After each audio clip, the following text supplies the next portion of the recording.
Pinangunahan ni Pangulong Ferdinand Marcos Jr. ang paglunsad ng pagpapalawak ng Victoria International Container Terminal o VICT sa Melbourne, Australia.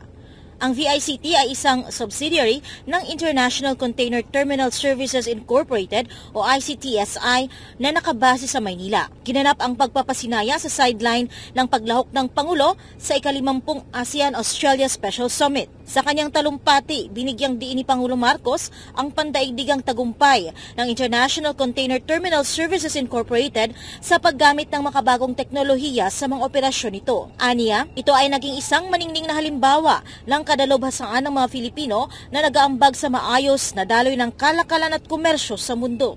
Since ICTSI came to Australia in 2014 to establish the Victoria International Container Terminal, we are now seeing and are delighted to do so, to watch the application of cutting-edge technology and automation in improving efficiency and productivity.